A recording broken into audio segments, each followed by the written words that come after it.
All right, so today, if you have a question, write it down. Don't raise your hand. I don't want to call on you. All right. This is the message that I've been ruminating on for a while. The one the other night was a quick one. I had 24 hours to think about it and write it or outline it out. This one, I limited myself to only one page of notes. I'm going to try not to go over an hour.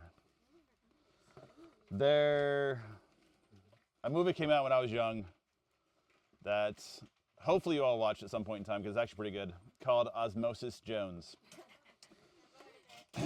Great, don't speak. And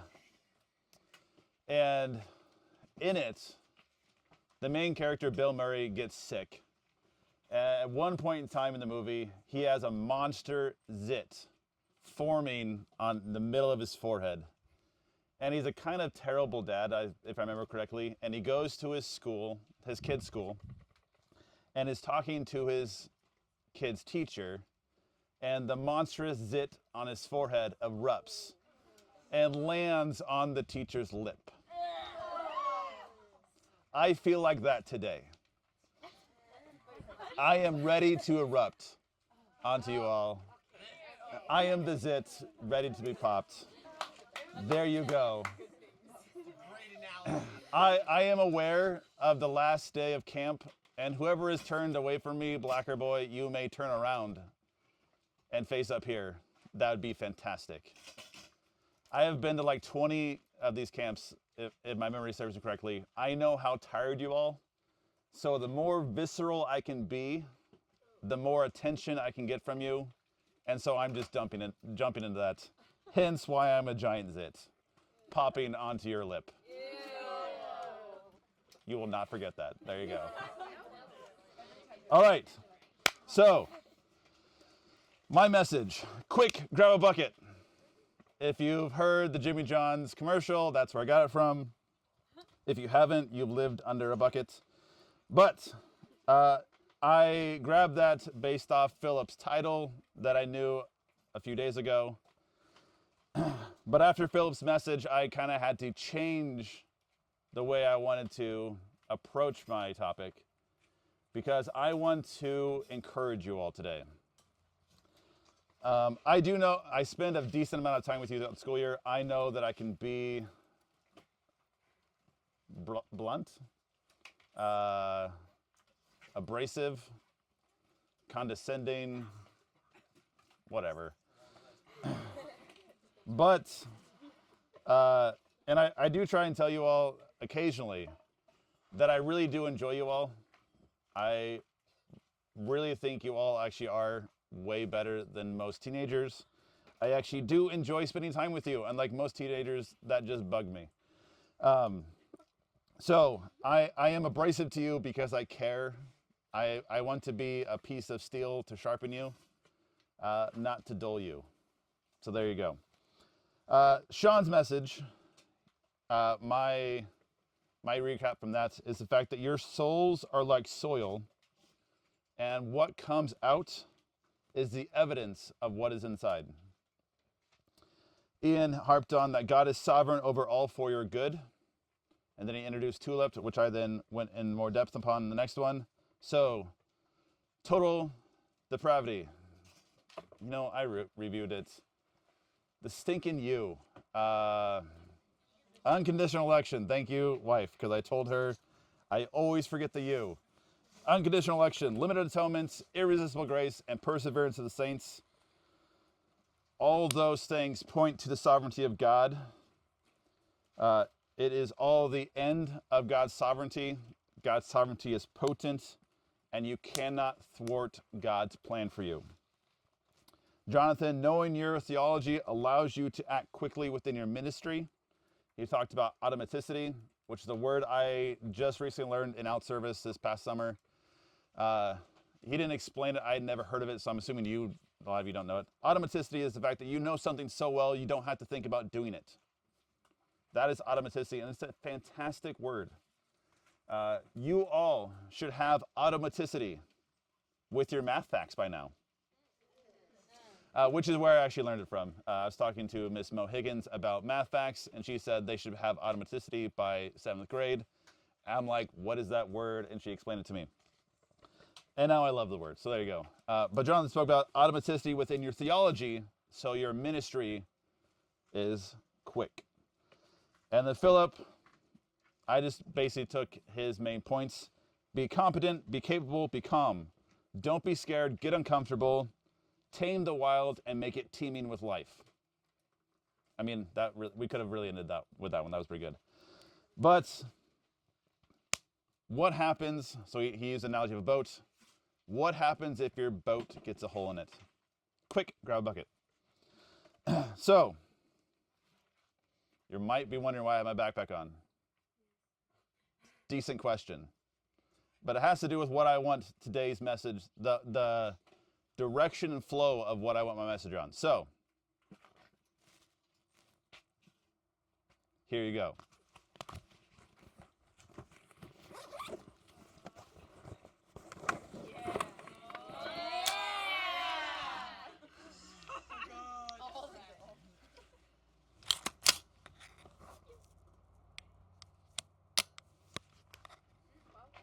Okay.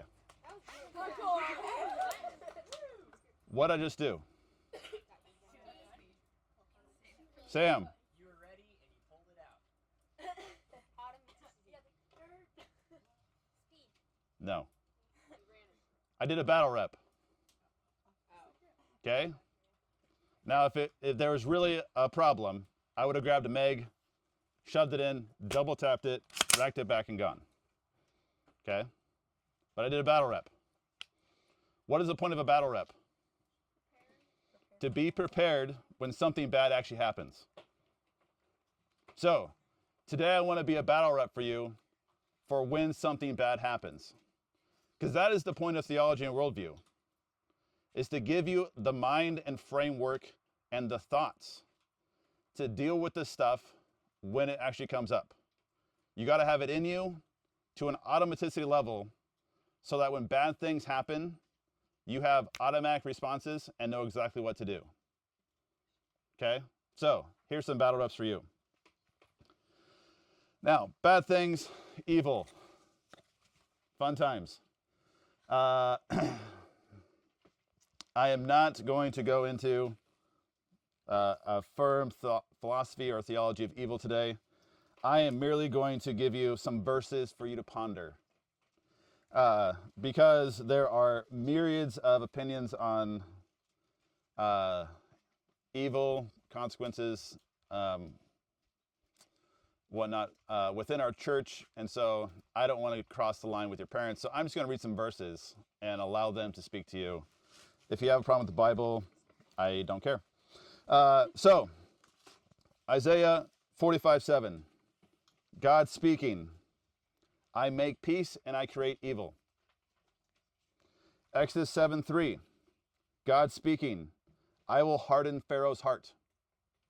Exodus 8:15, Pharaoh says, well, it says actually about Pharaoh, Pharaoh hardened his heart. So one, like there, God says what will happen, and then what actually happens.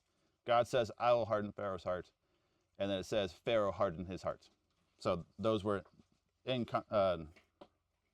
consequential things. You have Job 1:6-12. Satan is wandering around and somehow makes his way into the throne room of God. Don't ask me how that happens. I don't know. It just says it did, so I believe it. But Satan goes up and is in the council of God. And God asks Satan, what have you been doing? And he says, I've been wandering around.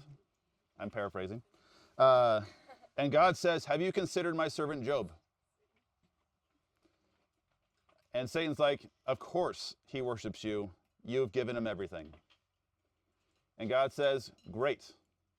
You can do whatever you want to him. You just can't touch him. So what does Satan go and do?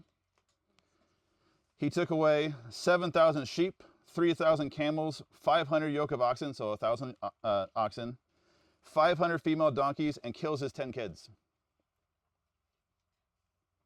And God says, blessed, or Job says, blessed be the name of the Lord. And then you have 2, 1 through 6. Satan goes back again. And God brings up Job.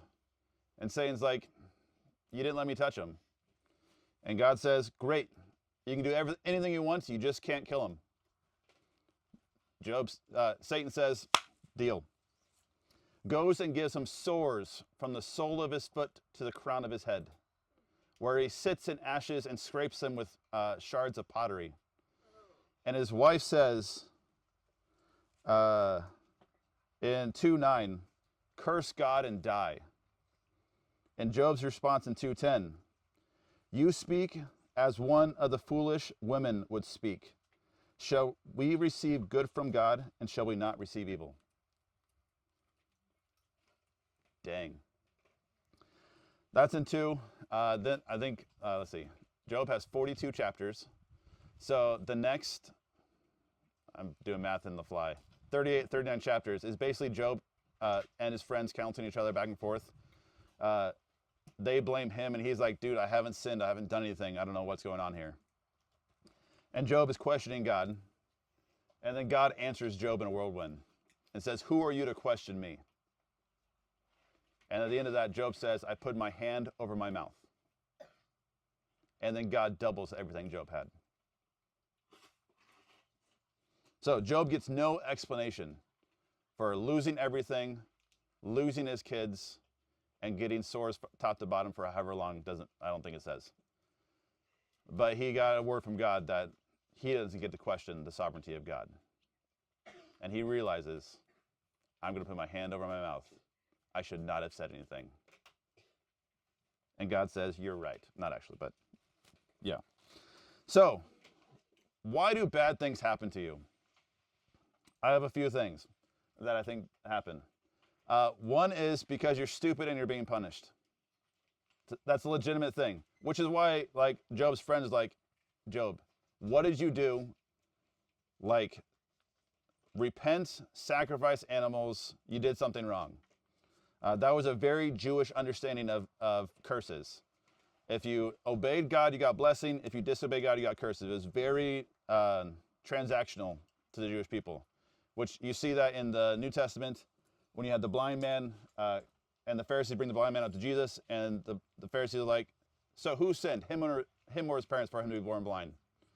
Jesus like, no, that's not at all why he was born blind. He was born blind so that I could do this. And then made him see. Not bad. But Jesus said there's no sin involved that one. But you might be having punishment, which is why, so when we read Calvin's Institutes, book 4, chapter 20, and Calvin's talking about bad governments, the first thing you should do with bad governments is look at yourself and ask, what have we done to deserve this bad government? Like, in the U.S., we Christians have been very lax and out of the public square for too long, which is why we have the government we do today. So you can fuss about it, but fuss about it because you're the problem. We're the problem. Well, not you. You're too young. We're the problem. Generation above the problem. But it's your job to fix it, so get going. Don't sit. Go get uncomfortable. Go be brave. But the first thing is to look to yourselves. Is something bad happening to me because I was stupid? Am I sinning? If so, repent. Take the consequences, because more likely they're natural consequences. You do something wrong. You lie to your parents, you get spanked. Cause, effect. As you get older, those things become less apparent. So let's say you lie on a job application, you get hired, and you get the job and you're doing well. And then your boss finds out you lied. Guess what? You get fired because they don't want liars in there. Don't be surprised if you get fired for lying. Like, it's what happens. You cheat, you steal, you break the law. Don't be surprised you break the law. Don't be surprised when a police officer pulls you over and gives you a ticket. Because guess what? You're breaking the law. He is just, do you want to poke Leiden and wake him up?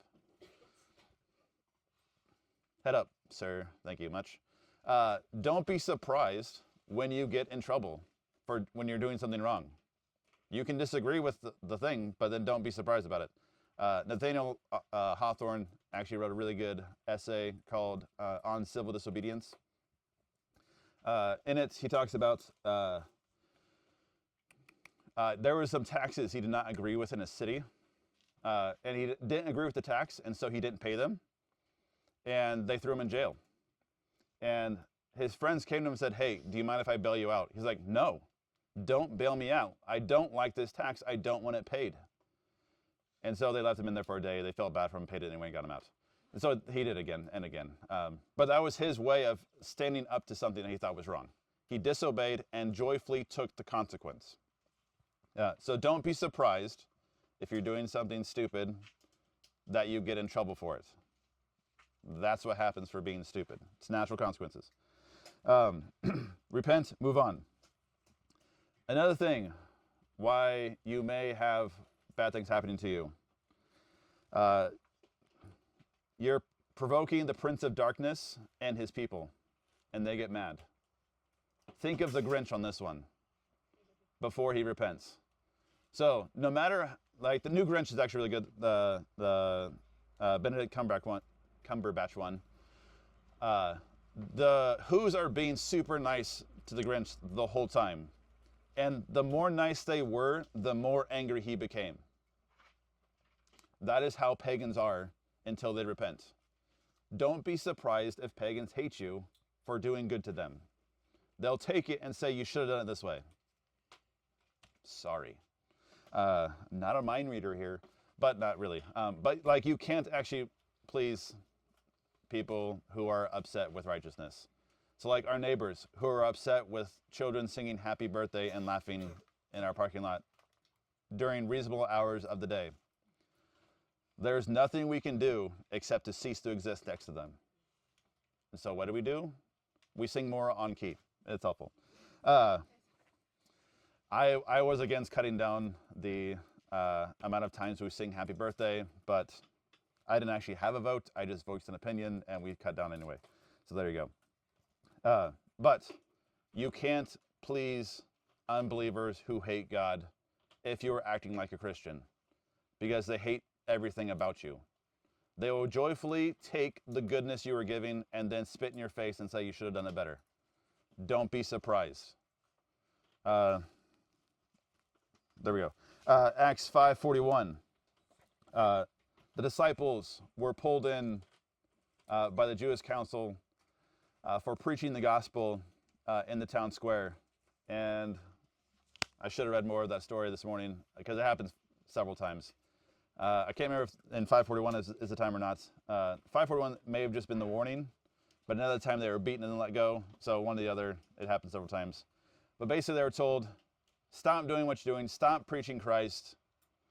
And one time they beat them and let them go. And on their way out, they praised God that they were counted worthy to suffer for the cross. And then went and did it again. Because you can't stop being a Christian. You must preach the gospel, no matter if it makes them mad. So, thank you. We must obey God rather than man. I'll try and sing better, but this is what we're doing.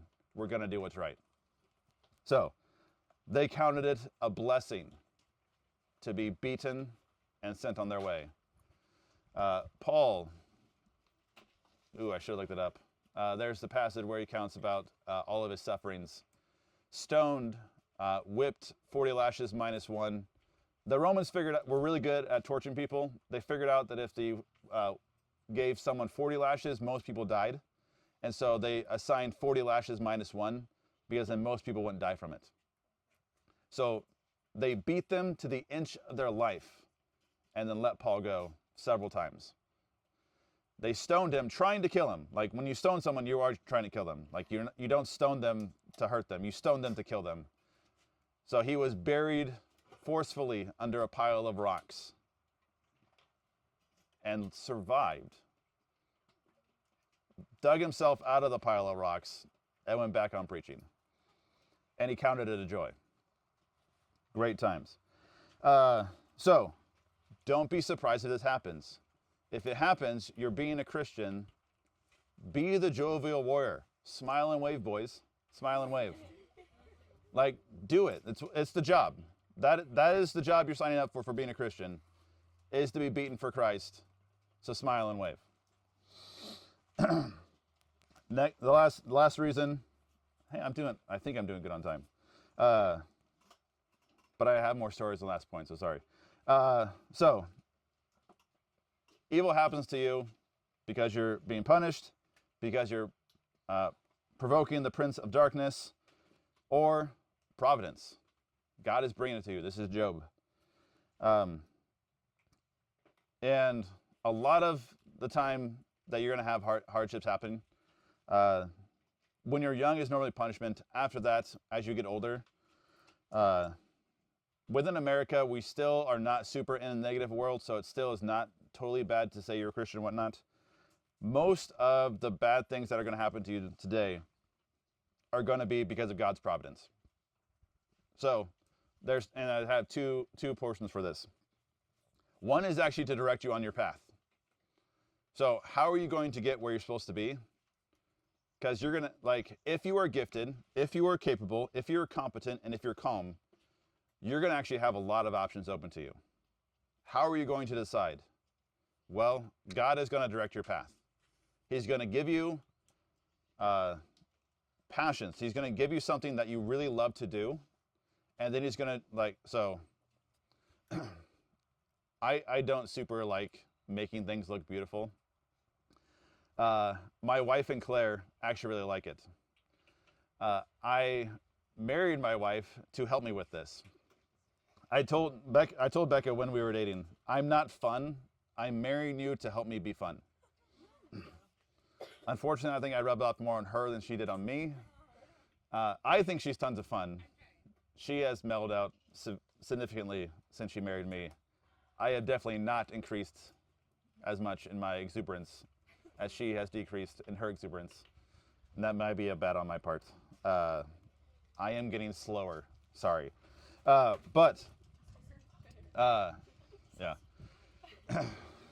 We're good. Yeah. Anna just brought up because I died. So God has done a lot of things in my life to direct me on the path. It is super funny, like, dealing with you guys, because, like, I was way more like Calvin at Calvin's age than myself today. Calvin is more of a vocal leader, but, like, I did not want to sit and study. I did not want to read. My mom once asked me what I want to do with my life, and I said, whatever it is, I don't want to be tied to a desk. I don't want to sit and read.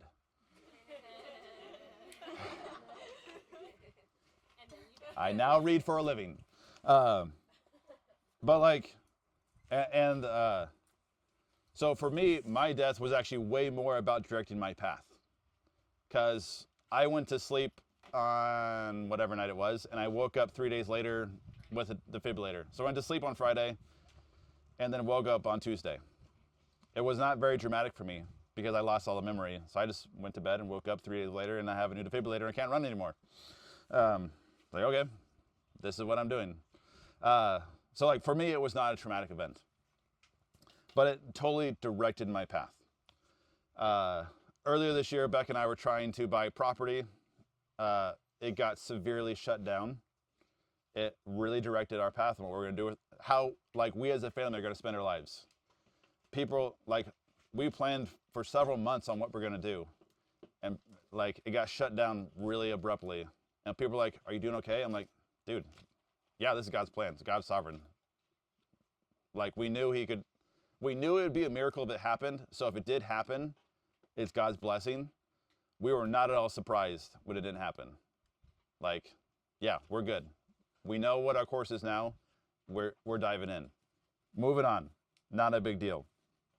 I mean, it's a big deal. We're bummed, but it's not a big deal. And so, like, when God is clearly directing your path, don't kick against the goad. So the goad is what you put onto a pair of oxen. And it was a giant wooden frame with metal chains that locked them in on the path. So if you have two oxen, they need to be roughly the same strength. Otherwise, if one was stronger than the other, they'd pull and go not in a straight line. So it had to be roughly the same strength, going the same direction. And if one got in a bad attitude trying to pull, the other one hold them still. And if they went too far, the guy driving it would hit him with the 39.5-foot pole with a giant nail on the end called the ox goad. They would smack it on the back of them to hit them back. They have thick hides. It did not hurt. That's why you brand cows, is because it doesn't actually really hurt them. It was not oppressive. It's the only thing you could do to get them to do something. You had to hit them with something like that to get them to move. So don't kick against the goad, because God might use a 39.5-foot pole with a nail in it to move you in the right direction. So he's shutting the path down. If you keep kicking, he's just going to hit you harder. He's going to make you go the way he wants you to go. So don't kick against the goad. Don't fight God's providence for your life. Accept it and go. And the last one, I could not think of a P for, and I don't want to think of a P for it because the word is too important. But if there's hard things going on in your life, count it a blessing if it's for your sanctification. Because when you become a Christian, you are instantly justified. You are saved. You are going to heaven. From that point on, though, you are working on your sanctification to become more like Christ. So sanctification is where you become more like Christ in this life. So when God puts hardships in front of you, he is making you be more like him. Christ, the God of the universe, came down in the form of a man and died on the cross. What human should expect anything more out of life? If the Lord of the universe, who spoke everything into existence, came down and did that for you, what makes you so special to think you deserve better than that? You don't. You actually deserve 10,000 times worse to burn in hell. So every good thing that comes from God, love it. Enjoy it. Like, sun. I really hate being hot. Really hate it. So this year we actually are purposing to not turn on our AC, because I found last year that when our AC was on, I never wanted to go outside to enjoy the sun. So we leave it off because sometimes our house is so hot, I want to go be outside in the sun. So it is making me go and enjoy the gloriousness of God's sunshine. Now, I'm not talking modalism, the three forms of God and sunlight, not that. But sunlight is a gift from God.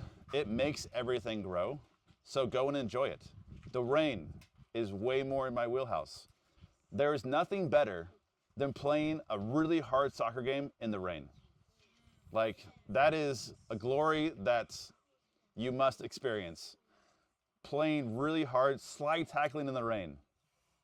That is just pure, like, so good. Go do it if you can. It's just a lot of fun. But the rain is glorious. It is awesome as well. Way more my wheelhouse. But guess what? You need rain as well. If human life is going to spin on, we need really hot sun and really drenching rain. Otherwise, we all die. So those are actually two of God's graces. So love it. This was one I was going to read because it was too long to write down. So James 1, 2 through 4. So, speaking of your sanctification in hard times, James 1, 2 through 4. Count it all joy, my brothers, when you meet trials of various kinds, for you know that the testing of your faith produces steadfastness. And let steadfastness have its full effect, that you may be perfect and complete, lacking in nothing. So, count it all joy when you meet trials of various kind. When your tent mate smells, snores at night, is just annoying, count it all joy. When your sibling is being a butt, count it all joy. When your parents, when you get home today, ask you to clean up your dirty junk because you're dirty. You're disgusting at this point. When they ask you to clean up after yourselves, count it all joy. When I give you a really big math assignment for your good, count it all joy. I do my best not to kill you. When I give you a hard book that will make you a better person, and it's really boring to read, I know. Count it all joy. I don't make, Kant is like 3 paragraphs. Come on. No, I'm saying the whole book. That's college level, not high school. Yes. But whatever it is, count it all joy, because I am merely the vessel God is using to bless your sanctification. And yes, I do actually think about it that way. I do think about how can I make your soul better through the homework I give you.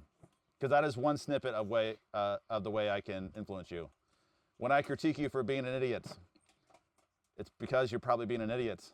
And I'm trying to actually work on your sanctification because I love you and I see all of your potential. And I need you people to grow up and bless our community. Because you all are going to do some amazing things in the future. But you're not ready to do it now. So go and grow in your competence and capability, which is the whole point of being raised. We're raising you to go do things, so be ready for it. So, some takeaways. Learning from the passage of Pharaoh. God is sovereign, and you are responsible. So, everyone has a plan until they get punched in the face. And then when you get punched in the face, your true colors shine. So, what is in your soul comes out when things are hard. Anyone can bless their best friend. Few people can bless their enemy. So, when you are having a hard time, think about your response. Your response is your responsibility. A really good story of this, the movie is called Tortured for Christ. It's about Richard Wurmbrandt, who was a Romanian pastor. He stood up against the communist regime coming in and saying that Christianity and communism cannot go together. That's what he said, which is true, 100% true. The communist state was pushing for a fully atheist state. And Wurmbrandt said, we can't fold to them. These don't go together. And he was thrown in prison for a very long time. So, me making you memorize Ephesians 2, Wurmbrandt had a verse memorized for every day of the year to encourage his soul. So when he's on his way to prison, he asked for what day it is, so he would know what verse to start on, so he could recite the verse he memorized for that day, and carry on for his life. He was eventually released and ended up moving to California. I don't remember the rest of the story there, but he counted all joy. Watch Torture for Christ. It is very hard. There are some torture scenes in it that I believe are factual, but it's what he did standing up against the communist regime. And he did it in a very gracious way. So all of you, prepare for hard times because everyone has them. Like, it's nothing special. Life is going to be hard. Ironically, my death was not hard for me. It was hard for my father.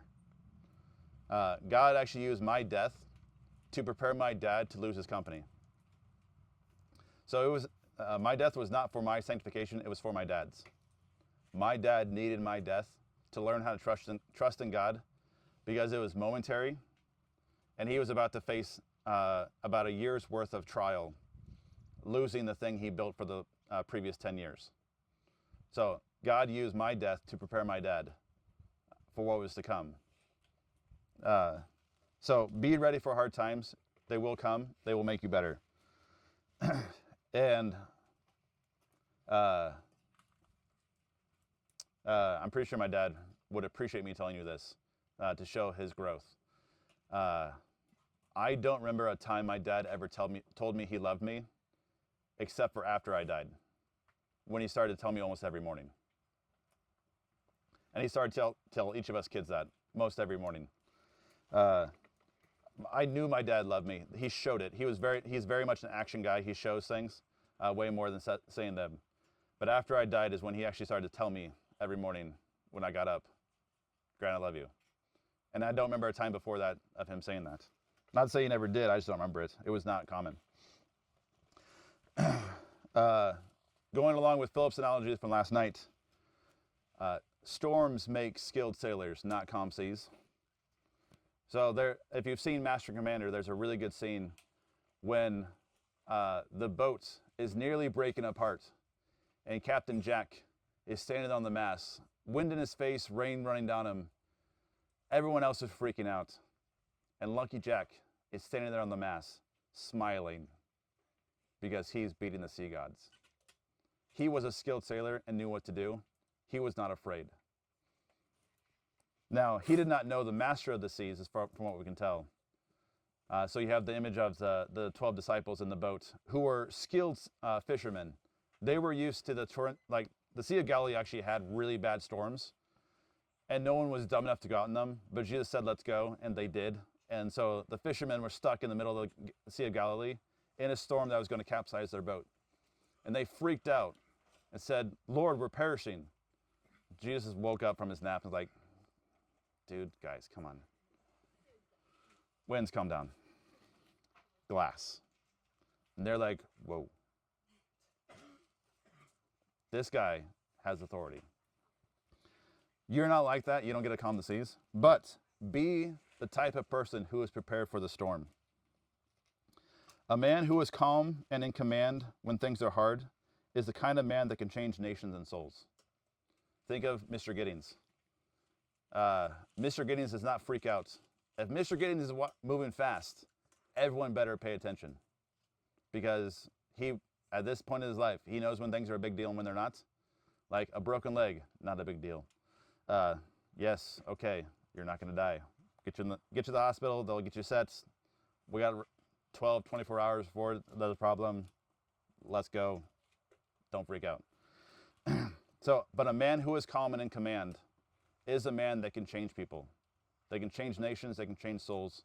Because our nation is a nation of freaker-outers. And when you're calm, when there's storms in your life, people are going to ask you, why are you so calm? What is the reason for your hope? And you better be ready to give an answer, because that's a Bible verse that I did not write down, so I'm sorry. But be ready to give an answer for the hope that's within you. Like that is what you're supposed to do. So I'll end with this last sentence. Work to be the good man in the storm.